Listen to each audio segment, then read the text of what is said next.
Hello, YouTube. Thanks for taking a couple of minutes to stop by the Bald Man Building an Airplane channel. In today's episode, we'll be working on section 28. This is part 3, where we'll be joining the bottom skins to the firewall and using some tank sealant to seal it up. So we start with these sort of like heel kick plate things, I guess. They attach to the cover ribs as well as the bottom skin. And if you were, say, letting the autopilot fly, or maybe if you were a passenger and you had your feet all the way back against, like, where the seats go, that's where these go. And yeah, here they are. So yeah, that's the rearmost part of the seat, or the footwell area. So they attach to the center tunnel there on the aluminum. They don't, I can't remember if they, no, they do not attach to the stainless interior, only the aluminum. So yeah, that's how the firewall sort of tunnel fits over the stainless exterior tunnel. And yeah, interior aluminum, exterior stainless. Yes, that's correct. Yeah, see, they just attach the aluminum there, and they sort of let them flop around there until you plop them down and make sure they fit. But before we do that, got to take a look and say, like, what am I doing? Because this, I think maybe the plans diverge a little bit here between the 390A and the 390 EXP 199. Not positive. I don't think they do.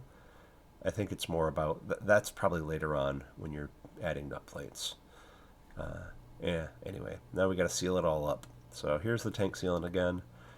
And by this time in my build, I'm rather comfortable with this stuff. And it's kind of hilarious. I don't know if it's very visible in the video, but here I am. I'm putting it on the lower flange of the firewall. And at one point here, I just sort of like sling my leg over it, or like sort of straddle it, and I end up getting just a big old streak of tank sealant right between my legs on these shorts. And so that was my biggest mistake ever with tank sealant so far. It's pretty hilarious. So 2+ years into the build, and I finally get like a huge amount of sealant on my clothing. What are you going to do? Eventually it happens. Especially when you're just comfortable with it, and it's like, all right, whatever. And you just realize you just wear some crummy clothes next time you use this stuff. So this section is interesting. I'm going to put a graphic up here. It's difficult to sort of visualize.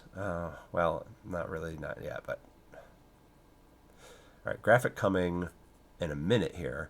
Right now, this is just the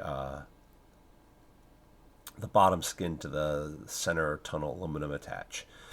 So we'll drill some of those out for... No. Nut plates? No. We don't attach those yet. Those get attached later with nut plates. So, no, here's what I'm talking about with a graphic. So this is the where the firewall sort of meets the center tunnel, and it's like a bunch of curved pieces.